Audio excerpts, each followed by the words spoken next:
అందరికీ నమస్తే. ఈరోజు ఈ వీడియోలో ఒక వీడియో తీస్తున్నాము. వీడియో ఏమంటే ధర్మవరం నుంచి అను అని డిగ్రీ చదువుకున్న ఒక ఆమె నా దగ్గరికి వచ్చింది. తన అబ్బాయిని కూడా తీసుకొని వచ్చింది. వీళ్ళ హస్బెండ్ ఆమె వదిలేశాడంట. ఎన్నేళ్ళ నుంచి 5 years అవుతుంది. అబ్బాయి ఆల్రెడీగా చదువుతూ ఉన్నాడు. పులివెందులలో బీసీ హాస్టల్లోన ఎస్టీ హాస్టల్లో చదువుతున్నాడు. తనకి రావడానికి పోవడానికి కొంచెం కష్టంగా ఉందంట. హాస్టల్ ఇక్కడ దగ్గరలో పెట్టుకోండి, నాకు దగ్గరలో ఉండాలి అని అయితే తను అడుగుతుంది. తన ప్రాబ్లమ్స్ అన్నీ కూడా చెప్పింది. ఇక్కడ ఏం జరుగుతున్నది అనే విషయాన్ని అందరి వ్యూవర్స్ దృష్టికి తీసుకొస్తున్నాము. చూడండి, వీళ్ళకి ఫ్రీ హాస్టల్ కావాలంటున్నారు. మీ సలహాలను కూడా మా కామెంట్ రూపంలో చెప్పండి. ఆమె ప్రాబ్లం ఏంటో ఆమె మాటల్లోనే తెలుసుకుందాం. అక్కడికి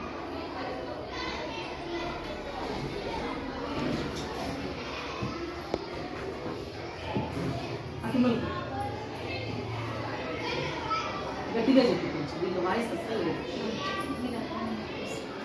అదే నుంచి వచ్చారు. ధర్మవరం. మీ పరిస్థితి ఏంటి?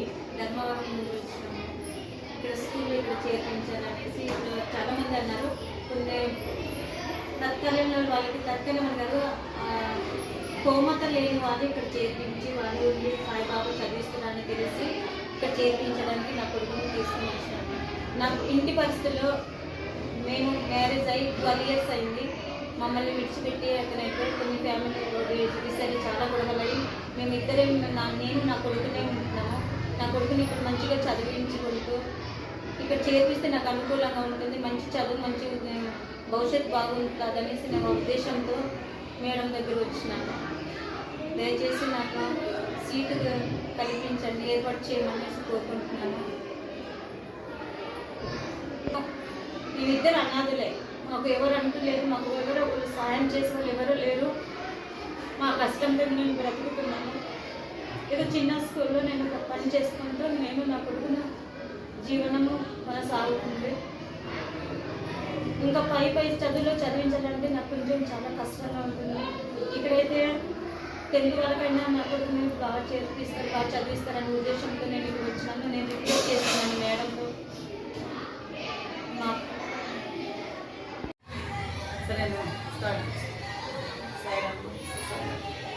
నువ్వు ఎక్కడి నుంచి వచ్చినావు? ధర్మవరం. నీ పరిస్థితి ఏమి అనేది చెప్పు. కొంచెం గట్టిగానే చెప్పు. మా హస్బెండ్ విడిచిపెట్టేసి వెళ్ళిపోయినాను. నేను కొంచెం ఫ్యామిలీ ప్రాబ్లమ్ అందుకు బాబుని ఇక్కడ చేరదీయాలనేసి ఇప్పుడు ఎక్కడ చదువుతాను? Government school. అంటే ఇక్కడ ఎందుకు చేర్పించాలనుకుంటాను? ఇక్కడ ఎడ్యుకేషన్ బాగుంటుంది. ఎక్కడ ఎడ్యుకేషన్ అయినా ఎడ్యుకేషన్ బాగానే ఉంటుంది. కానీ క్లైమేట్ అయినా పిల్లల్ని చూసే విధానం నేను అన్నది మేమిద్దరు అన్నది అయిపోయినాము. కనుక మీ దగ్గర నేను పెడితే నా కొడుకు బాగా చదువుకొని ఈ ఎడ్యుకేషన్ ఎదుగుతానని మేము కోరుకుంటున్నాం. ప్రజలతో మంచి అంటే బాగున్నానని ఎందరో ప్రజల్ని సేవ చేస్తారు.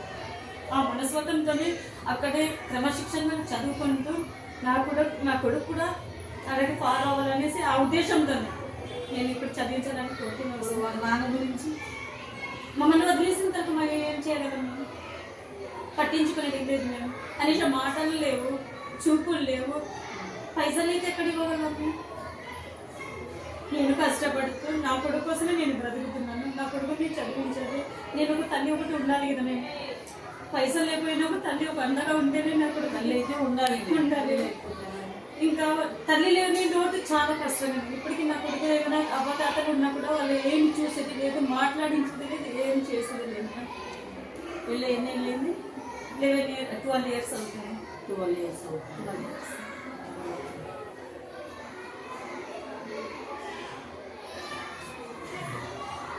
మీకు ఆయనకు ఎలాంటి సంబంధం అయితే లేదంటారు? ప్రస్తుతానికి ఇప్పుడు ఏం లేదు. కూర్చున్నాను, నేను కేసు పెట్టినాను. నాకు శరీరం అంతా వాళ్ళు గాయం చేసి నన్ను చంపాలని చూసినాను. కోర్టు నడుస్తున్నా, కేసు పెట్టినాను. నాకు కోర్టు తీర్పు ఆ దేవుడు ఎప్పుడు ఏర్పాటు చేస్తాను, మనుషుల ద్వారా ఎలా చేస్తాను నాకు తెలియదు. జస్ట్ నేను అక్కడ ఉండడానికి నా కొడుకు కోసమే. మమ్మల్ని ఇంటి నుంచి వెళ్ళగొట్టాలని చాలా ప్రయత్నించిన అధికారులు, విలేకరులు అందరూ చేసినారు. నేను నాకు కావాల్సింది నాకు న్యాయం చూపించండి. ఏ విధంగా పోవాలి నన్ను చూపిస్తే పోతాను. నాకు ఉన్నప్పుడైతే బాగా చేసుకున్నాను, ఇప్పుడు అన్నీ అయిపోయిన తర్వాత అన్ని విడిచిపెట్టేసి సైలెంట్. ఇప్పటికైనా కూడా నాకు ఇంట్లో ఏ సౌకర్యం లేదు, నేను కష్టపడి పని చేయాలి, తినాలి. అంటే ఇప్పుడు ధర్మవరంలో ఒక ఇంట్లో ఉంటూ రోజు అయితే అత్తమామల హాస్టల్లో ఉంటున్నావా? అంటే మేము ఇంట్లోనే ఉంటాము, అత్తమామల పక్కనే ఉంటున్నాను.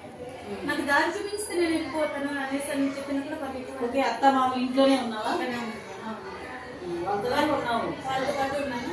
నాకు ఎటువంటి వాళ్ళ కూడా ఇప్పటికీ నీళ్ళు కూడా సప్లై చేయలేదు, నేను బయట పక్కన వాళ్ళతో సప్లై చేసుకుంటూ అంటే వాళ్ళ ఇంట్లోనే ఒక రూమ్ లో ఉన్నావా? రూమ్లో ఉన్నాను.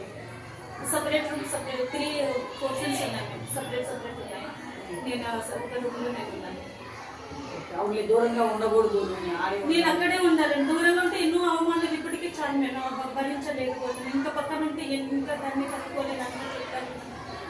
అదే అందుకని వాళ్ళతోనే ఉన్నావు. వాళ్ళతోనే వాళ్ళు మాట్లాడట్లేదు, ఏం చేయట్లేదు. అంటే ప్రస్తుతానికి చాలా గొడవలు, చీటికి మాటికి గొడవలు, వీళ్ళని పిలుచుకొని వచ్చి భయపడించేది, వాళ్ళ అధికారులు వచ్చి వీడియోలు తీసి అన్ని రకాలుగా చేసినా కూడా నేను అక్కడి నుంచి కదలలేదు. నేను అవును, అధికారులు వాళ్ళ మాట ఎట్లింటారు? ఎందుకంటే వాళ్ళు ఏదో వాళ్ళ ఉద్దేశం, అంటే వాళ్ళ ద్వారా నన్ను భయపడించి నేను ఒక్కగానే ఉంటాను కదా, వాళ్ళు చెప్తే భయపడి వెళ్ళిపోతుంది అనేసి, బట్ నా చావు అనేది అక్కడ ఉండాలి నేను. ఎందుకంటే నేను నమ్మి అతన్ని వచ్చినాను అనేసి జస్ట్ ఒక విధంగా మమ్మల్ని చూపించి వెళ్ళిపోయినప్పుడు నో ప్రాబ్లం.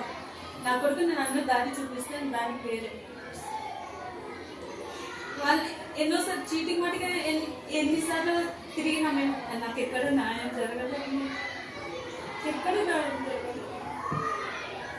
రాత్రులు అన్నాక పగలన్నాక ఒక ఆడదాన్ని తిరుగుతున్న కొడుకు కోసం ఆలోచించుకుంటే నేను చదివిస్తున్నాను. ఇప్పుడు ఎక్కడ ఏం జరుగుతుందో నాకు తెలియదు, నా పరిస్థితిలో నేను బ్రతుకుతున్నాను.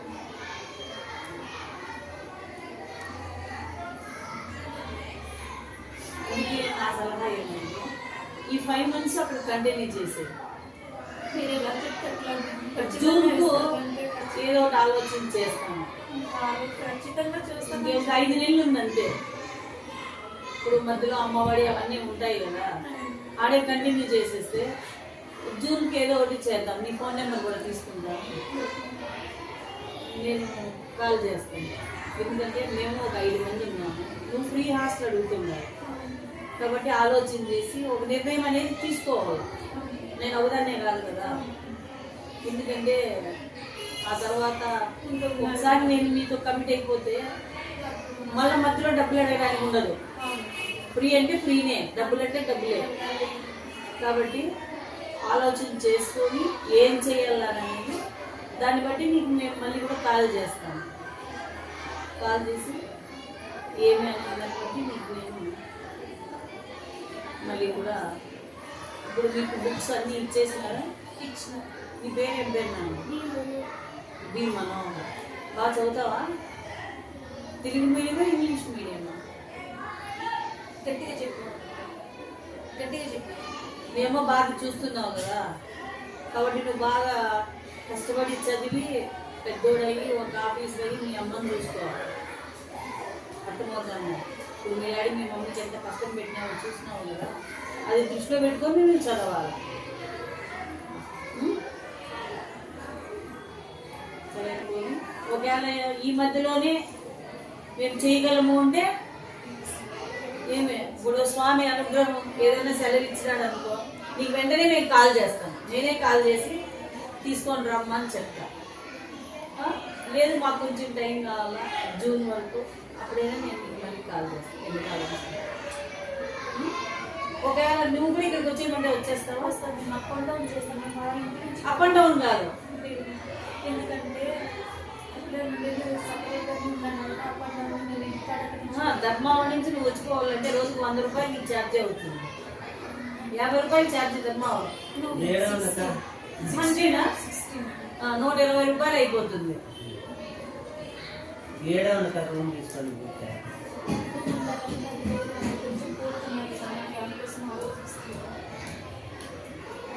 దయచేసి మేము నాకు అది కల్పించండి. నాకు ప్రపంచం ఎప్పుడు ఇదే అనుకోను. నేను నాకు కోసం చెప్తున్నాను. మేము బాబుకి ఎంతో తెలుస్తున్నాను. రాత్రి పగలు తెలిసిన సమాధానం నుంచి నాకు ఒక ప్రకృతి నుంచి రావాలి తప్ప నాకు ఎప్పుడు ఉండాల్సింది లేదు.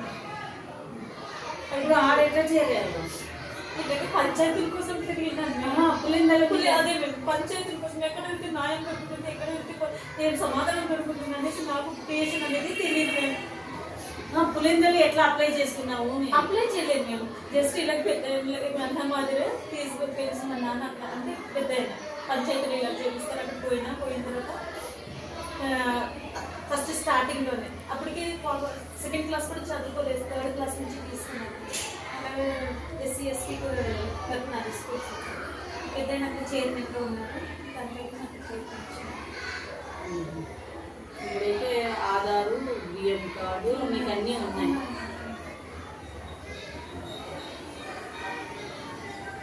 ఇదో సెలవు పెట్టి వచ్చినావా?